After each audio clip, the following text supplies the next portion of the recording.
दोस्तों, आज की कहानी सत्य घटना पर आधारित कहानी है, जिसमें नागेली नामक साहसिक महिला अपने आत्मसम्मान के लिए अपना जीवन त्याग देती है।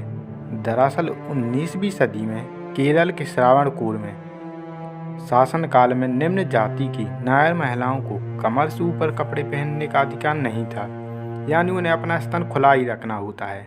ये महिलाएं अर्धनग्न अवस्था में रहकर यदि कपड़े से अपना स्तन ढकती थी तो उन्हें ब्रेस्ट टैक्स देना होता था। जी हाँ, ब्रेस्ट टैक्स, जिसे मूलाक्रम कहा जाता था। यह बात और ज़्यादा शर्मिंदा करने वाली है कि यह ब्रेस्ट टैक्स महिलाओं के स्तन के आकार के आधार पर लिया जाता था। लघु फिल्म मेकर योगेश पघारे ने इसको लेकर मूलाक्रम नाम से ही एक शॉर्ट फिल्म बनाई है। महज 14 मिनट 30 सेकंड की इस शॉर्ट फिल्म में दिखाया गया है कि कैसे सार्वजनिक जीवन महिलाओं को खासकर उच्च जाति के पुरुष हे दृष्टि से देखते थे और उन्हें नंगे बदन को घूरते हुए चटकारे लेते थे। नागेली ने इस बारे में खूब सोचा, पति से बात की और निर्णय लिया कि किसी न किसी को तो आवाज़ उठानी होगी। पति ने नागेली के विरोध में साथ देने का फैसला लिया और अगले ही दिन से नागेली अपना स्तन ढककर चलने लगी। यह कदम नागेली का सामंतवादी समाज के पुरुषों को उनके मुंह पर करारे तमाचे जैसा लगा था। बात आगे पहुंची और फिर नागेली और उसके पति से ब्रेस्ट टैक्स की मांग की जाने लगी। 1 महीने बाद अधिकारी टैक्स लेने घर आ धमका। नागेली का स्तन मापा गया। इसके बाद नागेली घर के भीतर गई और चाकू से अपने दोनों स्तन काटकर केले के पत्ते पर लेकर बाहर आई। टैक्स अधिकारी के होश उड़ गए और वे डर कर भाग गए।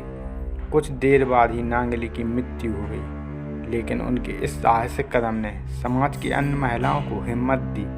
इस टैक्स के विरोध में नागेली का साथ देने का वादा करने वाले उनके पति चिरकुंडन ने उनकी चिता में कूदकर अपनी देह लीला समाप्त कर ली। किसी पुरुष के द्वारा सती होने की यह पहली घटना थी। देखते ही देखते ब्रेस्ट टैक्स के खिलाफ आंदोलन खड़ा हो गया।